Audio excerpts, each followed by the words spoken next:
Hello and welcome to Teaching Physical Sciences. Today we are discussing how to teach grade 10 instantaneous speed, velocity and equations of motion. Did I get it right? Correct. Are you sure? Okay. And today we're joined by Temba. Hello, Temba. Hi, Helen. It's good to have you. Thank you for having me. And we've got Dylan behind the buttons. Welcome back. Back where I'm comfortable. Good. Now, Temba, before we get into everything, why don't you tell us a little bit about yourself? You haven't been here before. We have done work together before. I highly respect your work, but not everyone out there knows who you are. So tell us, who are you? Okay, thank you, Helen. My name is Temba Ngcobe. I'm a physical sciences teacher at Ludirile Secondary School. It's in the West Rand, just on the outskirts of the mining town of Krugersdorp. It's a wonderful school, I must say. I'm quite privileged to be there. I've been teaching physical sciences for the past 9 years, grade 10s, 11s, and 12s. It has been a great experience indeed. Like you said, I think I've learned a lot through my engagement with Mindset, yourself in particular. It has been an excellent learning experience. So he can come again, Dylan. Can you feel the love? Yes. It's good to have you, and I know that this is a particular area of interest for you. Yes. Yes, but before we get on to all of the different content information, we have some competitions running, and you haven't been here before, so I'm going to explain them to you at the same time as explaining them to everyone else. Firstly, I'm not sure if I told you this, but people can talk to us while we're here. Oh, that would be great. Yes, you can talk to us Wonderful. using Twitter, using the hashtag MEScience, or you can talk to us on Facebook by finding Digital Classroom South Africa, find the Facebook page, and then look for the post. Dylan will be watching both the post on Facebook as well as the Twitter feed. On the post, you just need to make a comment, and you'll see it's got a picture that says speed, velocity, and motion. Yeah, we couldn't fit all the words in, so we abbreviated. Fair enough. Yes. And then also, if you don't have an account with Twitter or with Facebook, you can scroll down and you'll see just below this window there's a little block that looks a bit black and it says enter nickname and log on. You enter a nickname and Dylan will be watching that chat box as well. So if you want to say hi to Dylan, say hi. You can also say hello to us and also tell us whether we're talking rubbish or whether you agree with us and whether you have any questions for Temba. Of course, you'll be able to answer all the questions, won't you? Hopefully. Yes. And if you talk to us, you can win 110 Rands Vodacom airtime. So it's worthwhile talking to us. Of course, not everyone wins the 110 Rand, but there will be one winner of it. Take a lucky shot. Yes. If you don't have a phone or a tablet to spend the 110 Rand airtime, guess what? You can win one.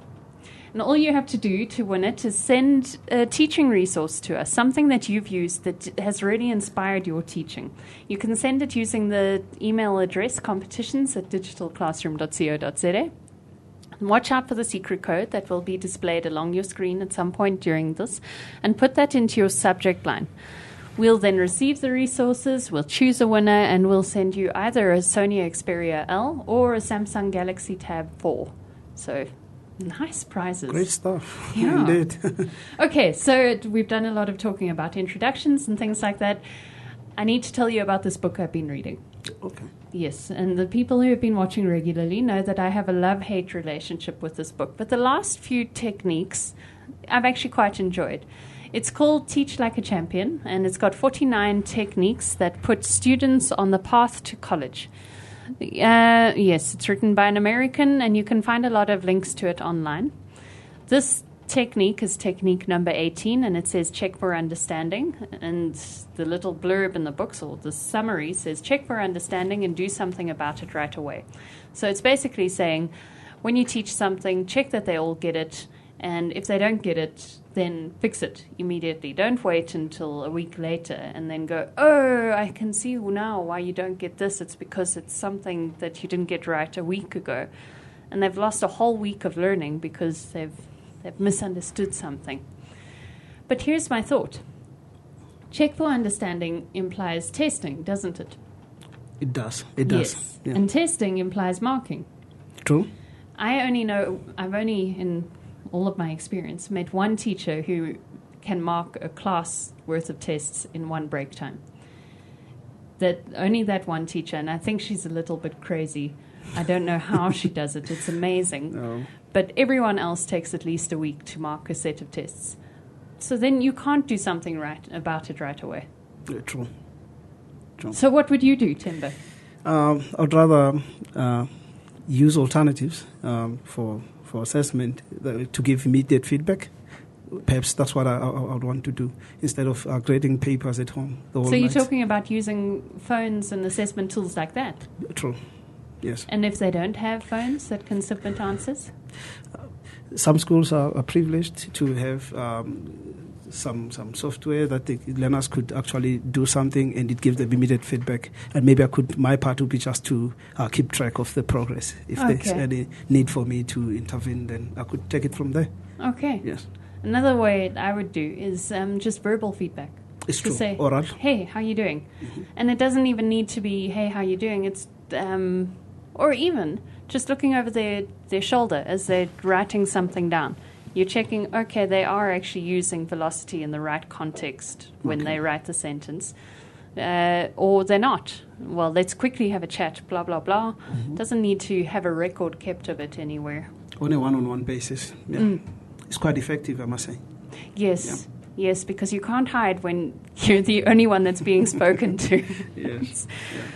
Okay, now instantaneous velocity, speed, and equations of motion. True. Yeah. Yes, we're starting with a 5-point teaching strategy because that's what we always start with. And in this case, you had a different 5-point teaching strategy, and then we spoke about it, and we put what is actually in the CAPS document into this 5-point teaching strategy. So you can get all of this information from the CAPS document. Yes. But in terms of the slides, the first point says, check for prior knowledge. What kind of prior knowledge are you checking for? Okay, Helen, obviously, when you come to this section of instantaneous speed, velocity, graphs of motion, as you have indicated, you already have taught basics of motion, position, time. The students or learners are in a position to classify vectors and scalars. So to me, that pretty much forms the basis of what has been learned already before. So they've just come from motion in one dimension? Correct. Okay. Yes. Would you not already have that knowledge of their knowledge? It would be, say, in a week or so ago, you'd have tackled that in class. Are they in a position to define, simple concepts, position, like I've said? Are they in a position to classify it, whether it's a vector or it's a scalar? Or perhaps are they in a position to identify the correct SI units? You check for that. So it's a process of checking for the knowledge as well as revising the knowledge as well. So it might not be a test. Not at all. Oh, good. Like you say, marking? No marking whatsoever, fortunately. Okay. Because it's oral, it's immediate feedback. And also, you would use that to check for those gaps, by getting them to talk. Yes. They bring out those misconceptions or the gray areas, if I may put it that way. Yes. Then you take time just to address that, because you need a solid and proper foundation for that. Now, wouldn't it be worthwhile waiting to address those when you get to the other sections? These are the basics, like I've said. Okay. Because when you talk instantaneous velocity, which is our focus at the moment, you'd want them to maybe recall to say, okay, velocity, change of position, like definition, can they use the units? Can they distinguish between speed and velocity before we even tackle? So they should have all of these things solidified before you start on all of this other stuff. Otherwise, there's no point for us going to instantaneous, which is rather more abstract compared to the basics that I've just spoke about. Dylan, yes. Can I just ask a quick question? Yes. So you do this prior knowledge assessment, verbally written, however you choose to do it. Yes. Sorry, and you discover that there's some gaps. Yes. What then? What would you advise teachers to do in that instance? Okay. It will be very important for the teacher to first identify those gaps, like Dylan is saying. Then, if you need that knowledge maybe to build up to where we are going. We have our own objectives for that lesson. It would be very much futile for us to go ahead and get to ignore that. It's just in passing check amongst learners, if maybe a sizable number of them they show that there's some element of misunderstanding, or they didn't understand the concept. You can maybe try to emphasize on that in passing. Okay, so you would go over it if you didn't, just for a couple of minutes, just for the benefit. Yeah. Is the assumption then that because you've taught it previously, you don't need to do a great big activity to reteach it? It's straight revision. This is this, this is that, that is... Can I maybe put it this way? Yes. Another colleague of mine would maybe recommend that you use a mind map. That's a fantastic idea. A flowchart to say, okay, this is how this concept links with this one, from position to change of position, velocity, then change of that flow. I think if learners can kind of picture that, I think it'll be great. That's a really good idea.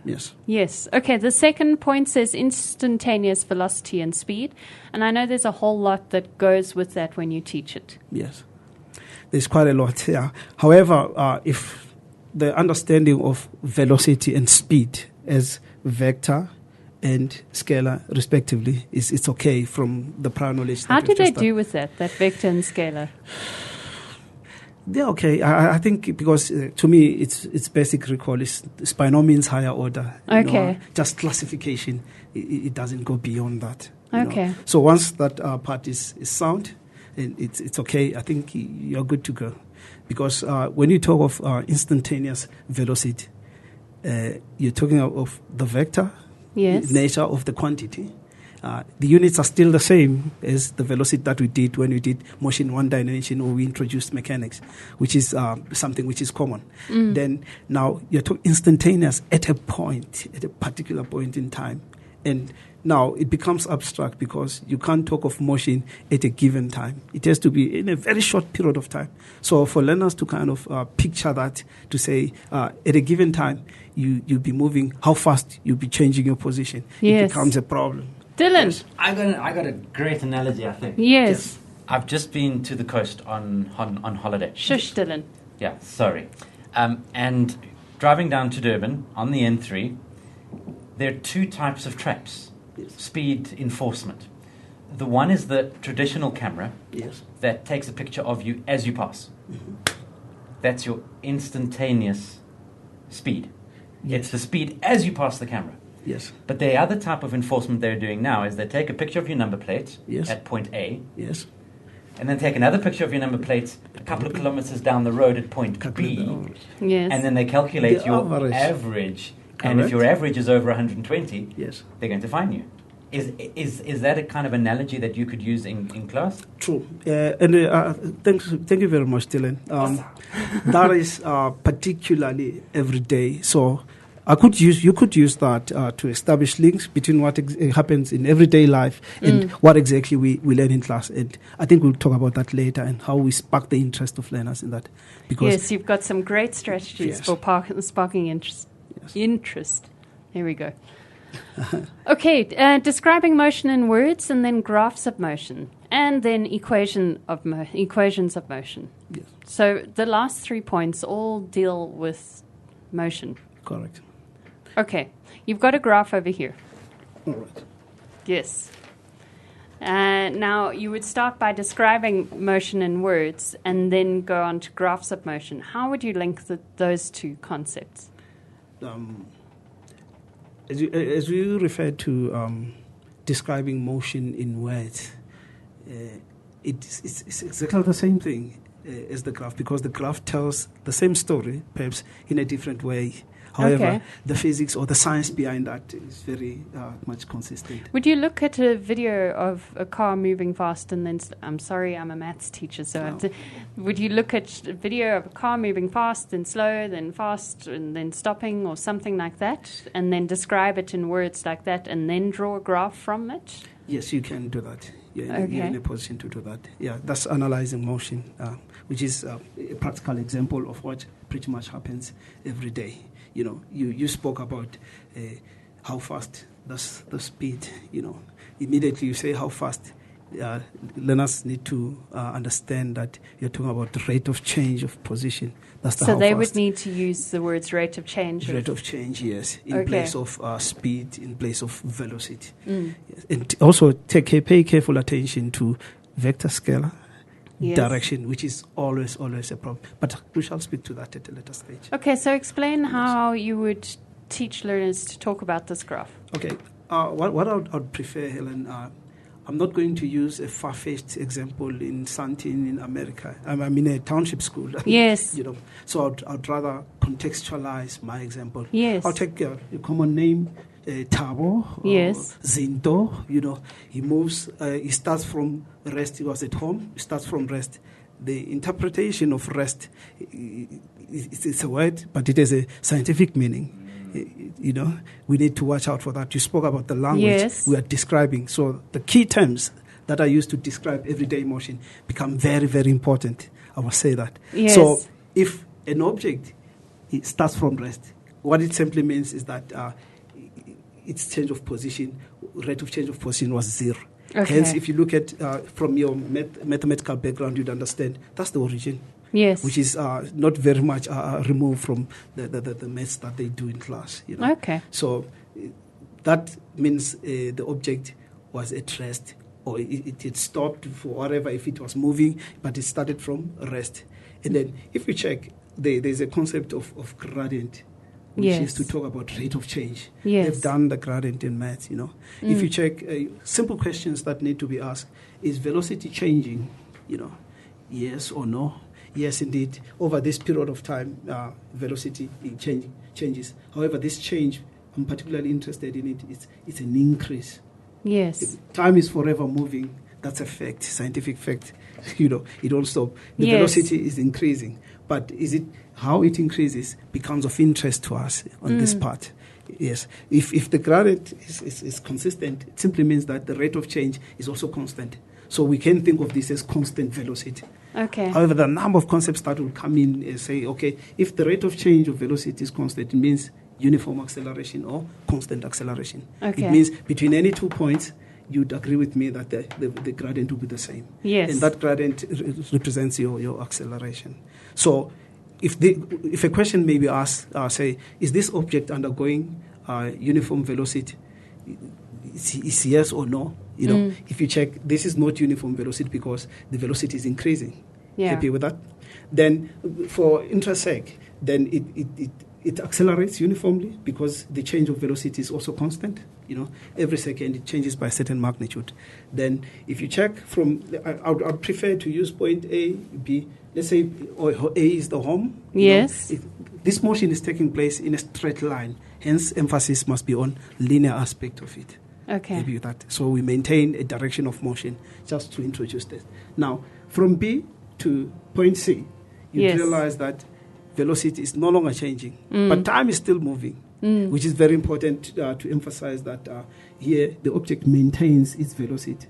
And as long as there is no change in velocity, as long as delta V over delta T is equals to 0, it means that our acceleration is also equals to 0.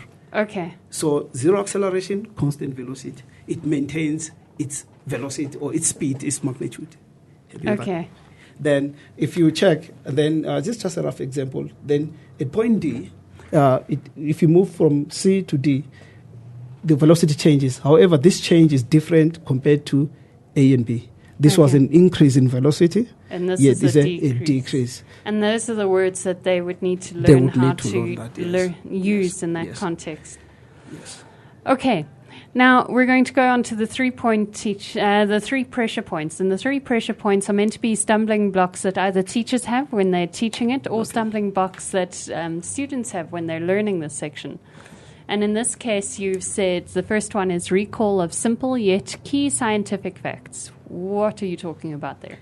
All right. Because there's so many scientific facts. So. Okay. This is quite simply, if I may put it this way, you'd realize that we spoke of prior knowledge, yes, which has to be basically called lower order problems. So those are your basic key facts. Those are your basic key facts, yes. And that includes the displacement, position, velocity, acceleration. And if they don't have that, they're not really able to move on to this properly. It will be definitely, I anticipate a lot of problems on that. So it's really important that you're checking really all the time. Yes. You see, check for understanding and do something about it. But it's not only confined to the prior knowledge. Say I've done your instantaneous velocity and instantaneous speed. Now I'm working on the graphs. Yes. I need to check whether the understanding of what I've taught in the current section, maybe in the next lesson, is still intact. Yeah. Yes. Because at times we tend to work on a lot of assumptions to say, we've done this. But the big question is, was it well understood? I think this is the thing, because as maths and science teachers, I'm going to include myself here, we are more mathematically and scientifically inclined than the average person. Yeah. So we understand these kinds of things a lot faster than the average student would. Yes. And sometimes you teach something and you think, well, of course they've got it. I mean, it's simple. That's what it is. Okay. And we're not teaching people who are necessarily mathematically or scientifically inclined. They just need to get into varsity or need to get their matric or whatever it is.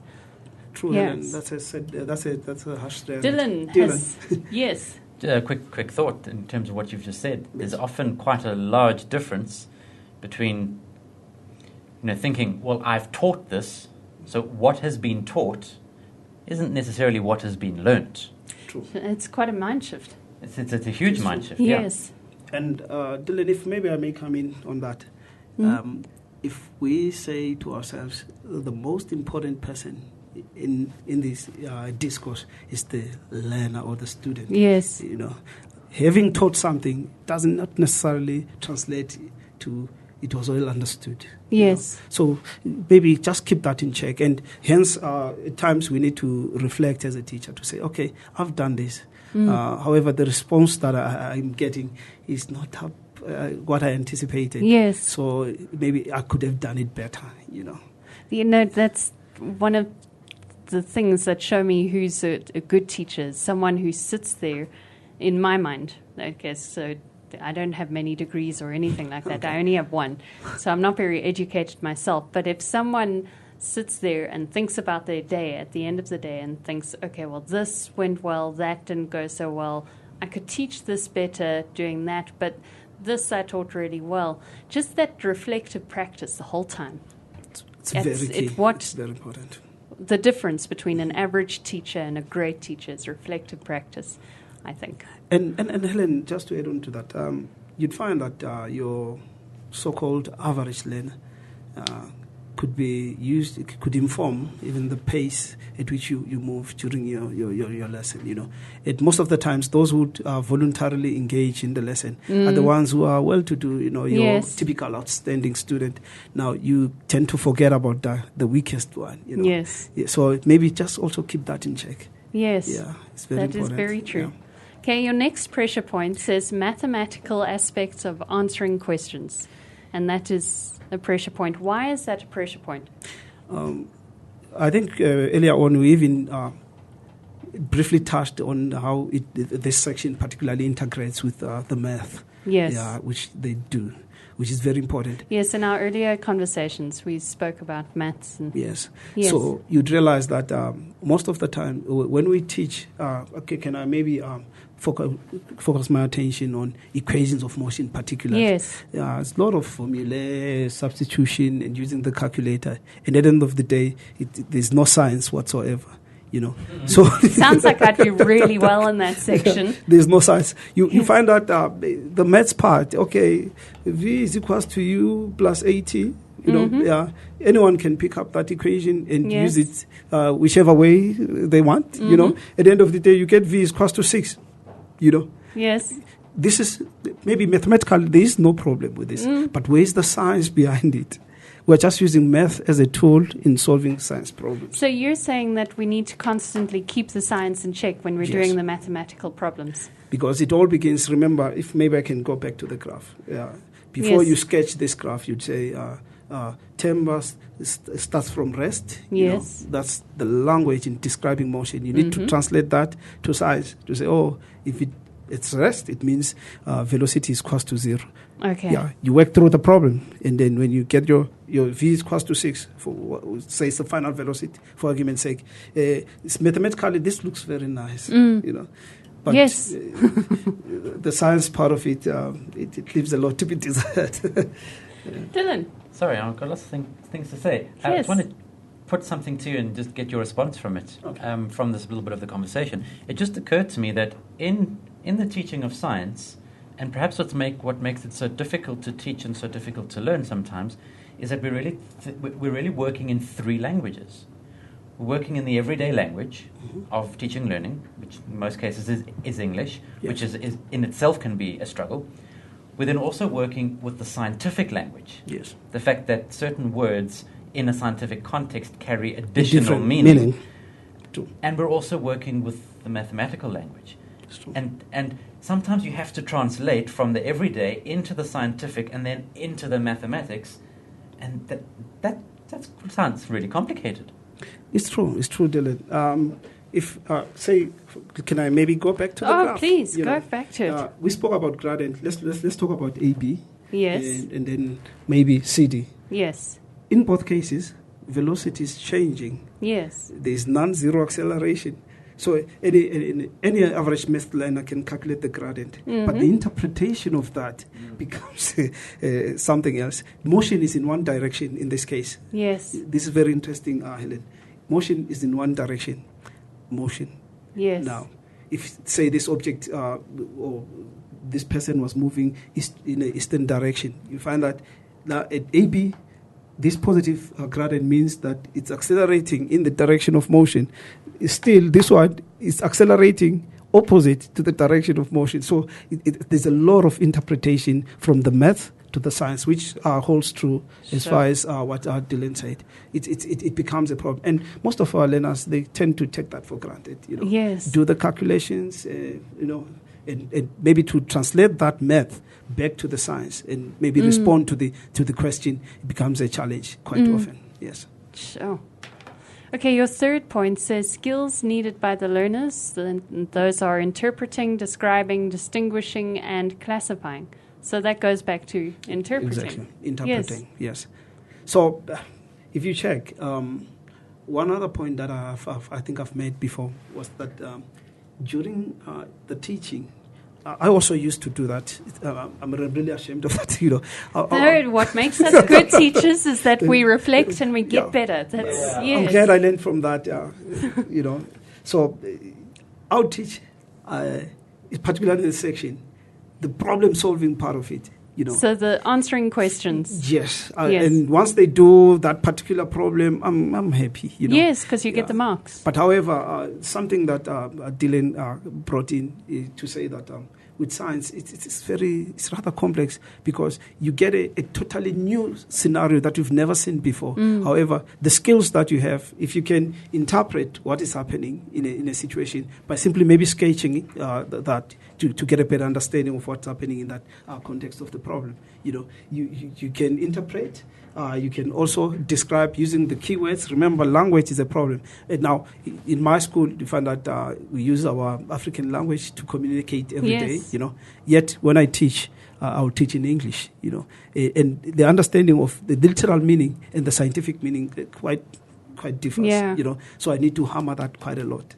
It's very important. And also simple skills of distinguishing whether vector, scalar, the uniform motion, non-uniform, the list is endless. It becomes a challenge. I think if that can also be addressed, I think it would take us far. Sure. Sounds like quite a mountain to climb. Feel quite overwhelmed. Now, what I got really... these pressure points are great, and it's been a good conversation, but what I got really excited about was your next slide, because not many people will bring actual teaching practices into our discussion. And the 5 E's that are on this, they speak really well to this section. I'm going to read them out quickly, and then you'll talk us through them and how to apply them. Okay. Just to clarify, the 5 E's, would you use these E's in planning a lesson or planning a section or maybe planning 3 lessons or a combination of Would you use a combination of them in 3 lessons? Okay. It's not that every lesson will have all these aspects. Let's say, for example, our sub-theme in this case, your instantaneous velocity, speed, graphs of motion. I'll try to make sure that at some point I engage to each one of them. Okay. So that at least those teaching and learning objectives that I set, I can achieve. I found them very useful. Yeah, I think they're fantastic. That's what I think. Yeah. Okay, so the first one is engagement. Then we've got exploration, explanation, elaboration, and evaluation. Okay, so you said you were going to talk us through these and how to use them in your teaching. And why don't you start us off with engagement? What do you mean by engagement? Engagement, that's the first E. To me, it's very, very important in the sense that we have spoken already about checking the prior learning. Yes. And also checking what learners already know, which is that in essence. And also trying to get a picture of how they understood that. If there's a misconception of some sort, okay. I can only do that if they get to talk to me as a teacher. So the engagement is an act of talking. It may be them in that to form. you and you to them. Yes. Then in the process, I establish those gaps, and maybe using whatever means possible, I try to bridge that before I even go further. And obviously, you don't ask them who doesn't understand. No, because everybody will say, we all do. Yes, yes. No prize for guessing that. Yeah. They would be loaded questions. They would be questions that would establish, okay, well, you don't understand. You kind of half understand velocity and you really don't understand displacement. But the questions, by the answers, you would be able to tell. Yes. However, it's two-way. I may also get them to ask questions amongst peers. Fantastic. Yes. And allow them to respond, to each other. Then, okay, well, I'll control that, that's how one way I could get to establish, there's a problem, okay. Mine is just to direct the process, And get them to ask questions of you? Yes. Would you get them to try and stump you out? Like they always do. They always you? Do. So I say, I'll consult Professor Google. I'll come back to you.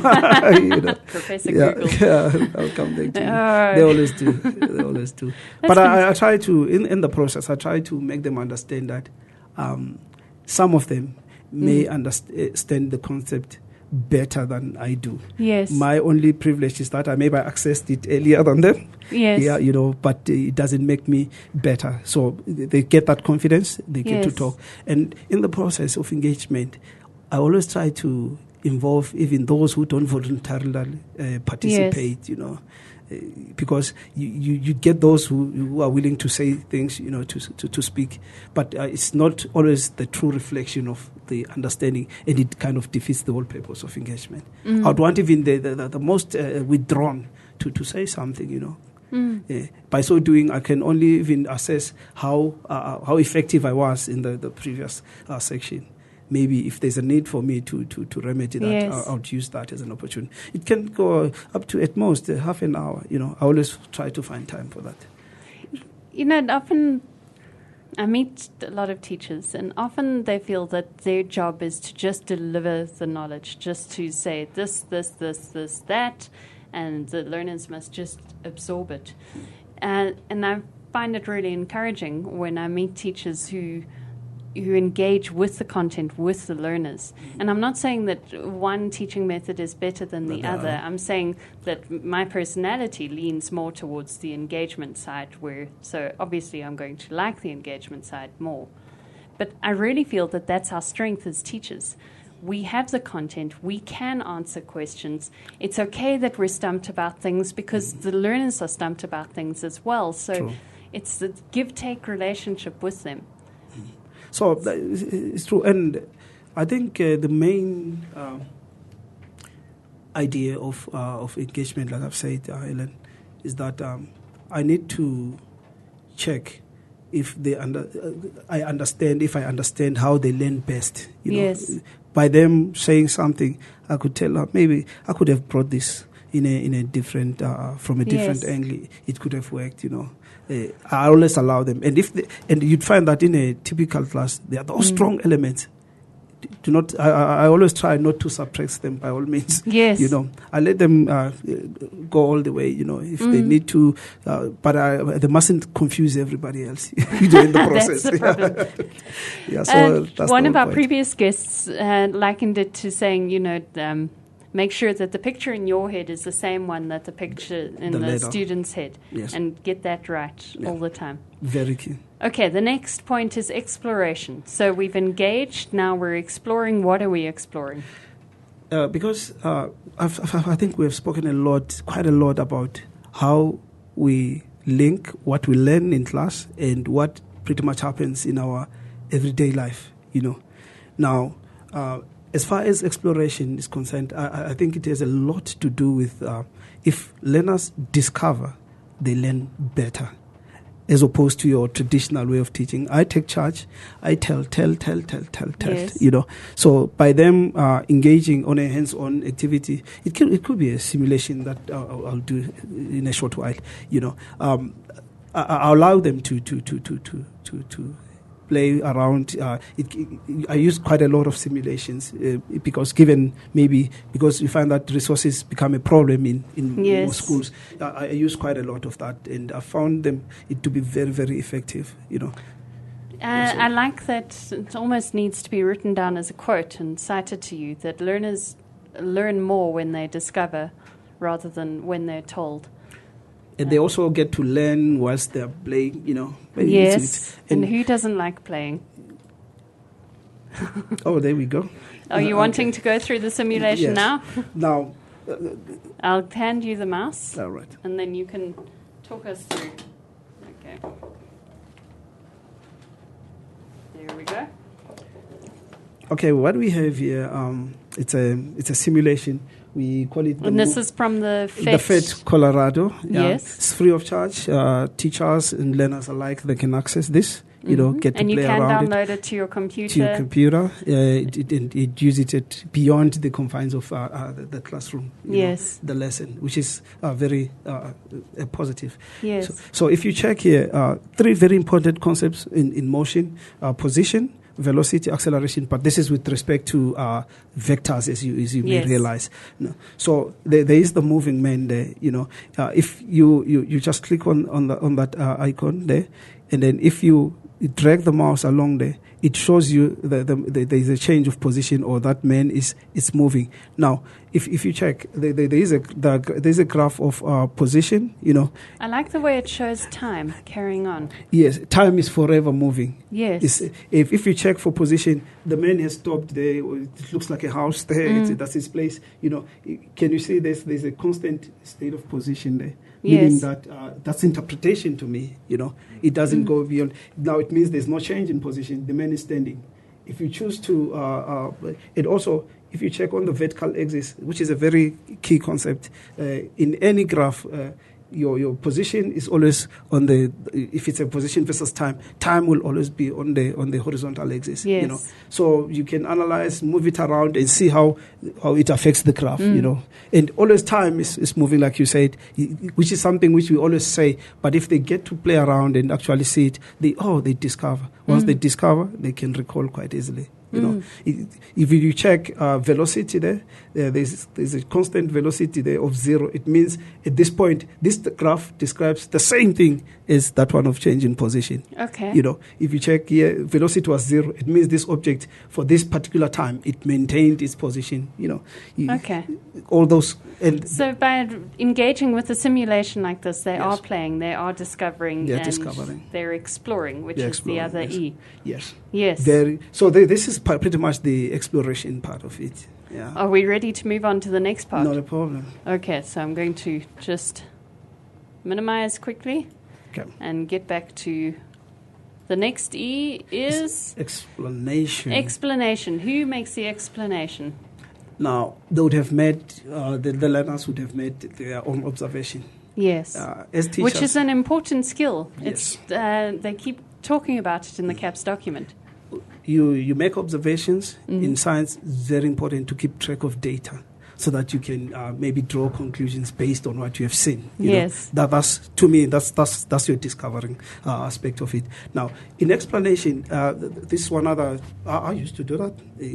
I'll be very quick to jump in to say, oh, so this is what it is. However, the most important person is the learner. They need to tell me what they've seen or what they've observed, and in the process, I get to understand. Oh, there is a misconception, because remember, the key emphasis was on discover, then build knowledge based on what we have seen. Okay. Yeah, Okay. So they're explaining either to you or to themselves or to their friend, peers, or maybe it's filling out a worksheet. But they're explaining their observations. Correct. Okay. And once they do that, it simply means they're in a position to, because that's what all science is, it's inquire. Once you discover something, you can explain it in simple terms to somebody to understand it. Yes. Then I could come in maybe where I see there are some gaps, like I said. But and it also allows them to take charge of their own learning. Yeah. And even if I'm the teacher in my presence, they feel that they've contributed quite a lot in the learning discourse. And when they take charge of their own learning, they take ownership of it as well. So True. This is mine. I've done this. No better way to spark that interest than to do that. Oh, fantastic. Okay, the next one, elaboration. Okay, as far as elaboration is concerned,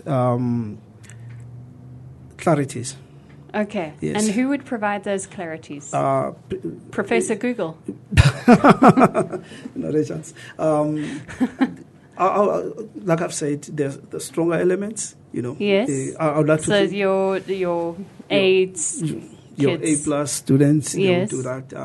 But my part or my role in the process is to just simplify everything. To say, okay, we've said a lot during the lesson, but what are the key things that one needs to take home after all has been said and done?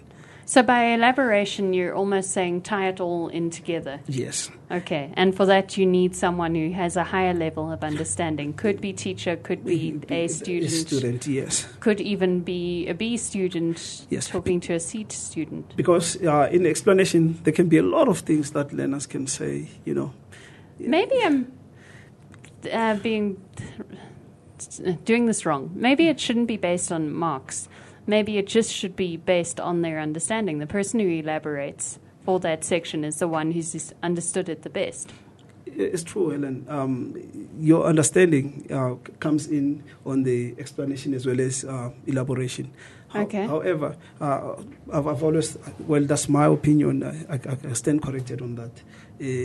There are those higher order aspect of the concepts.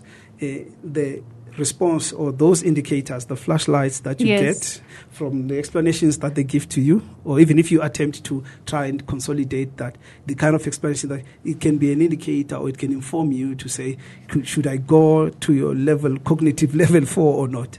Okay. So how I teach in a particular class would obviously differ from the next group, depending on how the pace and how they respond, And so you could be teaching, let's say, grade 10A, and you're teaching grade 10B, correct. and grade 10A are maybe not getting it so much. So we're going to stick around cognitive level 2 or 3. 3, not beyond that. Yeah. But then 10B...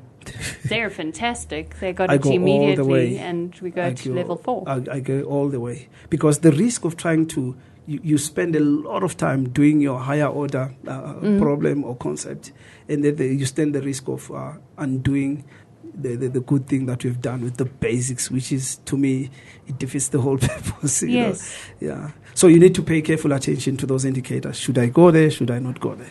Dylan. Can I just check something? Yes. So what you're saying is that as teachers, we shouldn't just deliver the same lesson to every class. No. That every class deserves and requires their own unique lesson. It's true, but maybe just to put it safely, in a normal class, your 10A, in normal class, there will be those higher, if at all they raise those concepts, say, but what about if it's like this, and you feel that it can be a source of confusion, go to that learner, talk to that learner one-on-one, I think it's the most effective way to do it, so that you don't stand the risk of engaging everyone who would even struggle to grasp that. Okay, Yeah. so in 10B, where everyone else is ready for level 4, and you've just got Temba over there who's sitting on level 2, you would engage one-on-one with them, but still everyone else take to level 4. Because by so doing, I think you make an effort to reach everyone, in a fair and... would you plan different lessons for 10A and 10B? Not exactly, Helen. The plan it depends what you. Would you just change your questioning style, or the explanation style? I wouldn't change it per se. I'd rather do. If I do 100% in 10B, that's your high achieving class, for argument's sake. I'll choose to go maybe to level 3, with the other group. Because if you go to the CAPS document, which is I always try to constantly refer to it, 60 plus minus 60% is 1, 2, 3. So and you very can still few get a really good mark just with 1, 2, and 3. I think we need to keep that in mind. It becomes very important again. Yeah. Yes. Okay, the last point in the 5 E's, not 3, is evaluation. Is that a test? This speaks to assessment. The word test kind of frightens my learners. It speaks to assessment. How then? So it could be a worksheet. It could be a worksheet. It could be a simulation with some problems. It could be your. That's fantastic idea. Yeah, it could be your what you call a summative test. Okay. However, it needs to stick to the basics again. If it's a short section like your equations of motion, I'll make sure I cover your basics. Yes. At least 60% of that it should be based on that. So you'd find that the feedback that I get from learners, their responses, is also a measure of how well they understood the skills. Which we'll talk to at a later stage. Can they interpret? Can they distinguish? Can they classify? Yeah. And then very few on maybe synthesis and analyzing all those things. And so this book that I've been reading, it talks about having an exit ticket to every lesson, and it's that being the point of evaluation. Have I achieved the outcome that I set out to achieve at the beginning of the lesson? Yes. And the evaluation doesn't need to be a full-on test. It could just be asking a particular question of a couple of learners and seeing if they come up with the response that you're hoping for. Or it could be a colouring in activity or whatever else that just demonstrates a skill. Would that fit in with this? Does it have to be formal evaluation every time?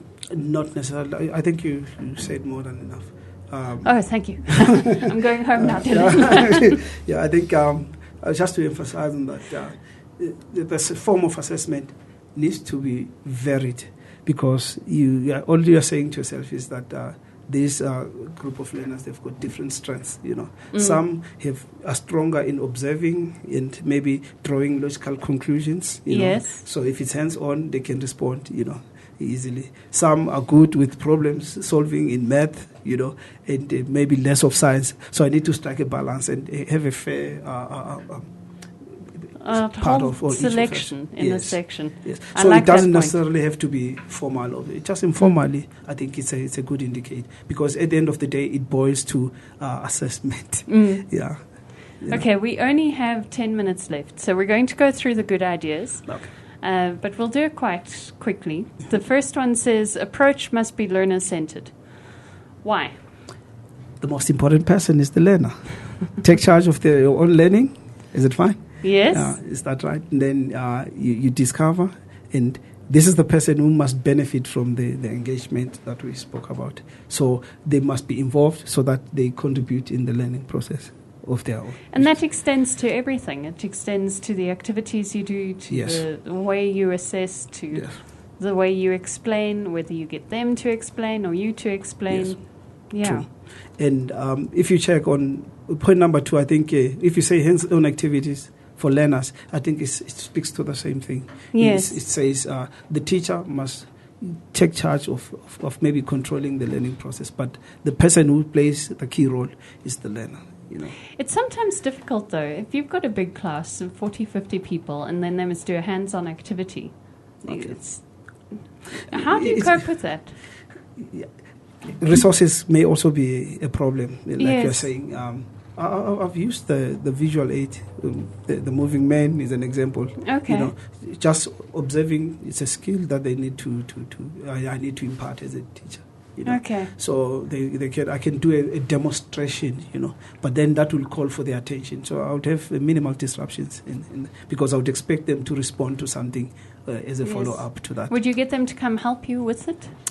At times, if they can get to play around, maybe I just take charge of that and say, okay, maybe nominate somebody to do that. Yeah. The equipment's expensive. You don't want them to play too much. Not at all. Yeah. And they how they love technology. Yes. Give them half the chance. They'll be forever present in your class. That is true. Yeah. Okay, the third point says practical demonstrations or simulations, visual aids. So we've spoken about this quite a bit. But what I want to emphasize on this one, we're trying to move away from the traditional way of doing things where science becomes abstract, They need to see that the moving man is what you see in everyday life, So I think it's pretty much the same point, yeah. Yeah. Okay, the fourth point says establish links between what learners already know and what they ought to learn. This is an interesting point, and it's not something that people often bring up. Why don't you explain first what the point means? Okay, what learners know, it can be prior knowledge from the previous classes or what they see in everyday life. We spoke about the ticker timer with some of my colleagues. Yes. The ticker timer, it's a very effective tool, But in place of the ticker time, you can think of, I think they've seen or not necessarily used a treadmill.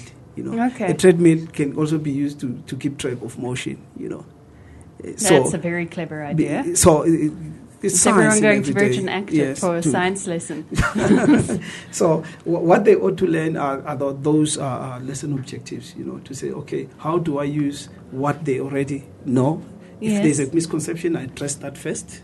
Okay. And what exactly do they need to know from this after all has been said and done? So you're building up. You acknowledge where they are and you acknowledge where they've got to go to, and then you find the steps to get there. True. And you're saying that that's a conscious decision from the teacher's point of view. You've got to think through this goes there, then that goes there, then that. It's like a puzzle. It's true. But if once you relate what you learn in class to what happens outside in everyday life, yes, I think it sparks that interest. Oh, I see. That's where we are going with this. The idea is to say science is every day. Yes. Our guest last week spoke about science, technology, and society, the STS, and linking science to technology and linking it to society and constantly applying them. Science to society and society to science and technology to, all of that. But in a typical classroom, you'd realize that what they already know is what has been taught even in the typical classroom setup. You also check on that if indeed it was well treated. Yes. Yeah. So maybe that was the point that I wanted to drive home with that. Yeah. Okay, the next point says set time aside to address the use of a ticker timer. Now this, in our previous show on motion in one dimension, we had Annabelle in. And she suggested that you only introduce the ticker timer right at the end of motion in one dimension once you've established the concepts of motion and displacement and things like that. What are your thoughts there? Well, obviously, they've just come from motion in one dimension. So those concepts have been established. I think we may introduce it because if... Yes, of course. Draw away. I'll talk about classification of motion. Okay. This is a typical output that you'll get from a ticker time. Yes. Then you have, say, something of this sort. Okay. Is it fine? Then you have something of that sort. Okay. Okay, these are different forms of motion. As far as keeping track of motion is using the ticker time. It's a traditional tool. Yes, if you check, we had it in high school. So yeah, it's been there for quite a while. If you check the spaces between the dots, they're consistent. Now you give this. You need it to a learner. The learner needs to be in a position to interpret the meaning of this. It's a skill on its own, Okay. So, okay, and this happens in equal time intervals. It means here the object is undergoing uniform motion. What kind of motion? Motion is constant speed or velocity. Which has already been done. Okay. When you look at motion in one dimension, yes. Before you introduce instantaneous. When you talk of average speed, we are talking of this. So you're using it to elaborate the knowledge on that, yeah. Because when it comes to this, it doesn't become any more abstract. That link to say, oh, this is the kind of motion that we're talking about. You look at number 2. This is another type of motion. However, the gaps gets bigger and bigger. It means this object is speeding up. Yes. You talk to the language again. Remember, there's a part where we describe motion in words. So we link the language to the output of the ticker tape. The same thing happens with your number 3. Still, velocity is changing here, but it is getting smaller and smaller, or is slowing down. If you take this back to our graph, A, B, C, D, it's the same thing. So your number 1 will be your typical B to C. Number 2 will be your A to B. Then, so from rest to...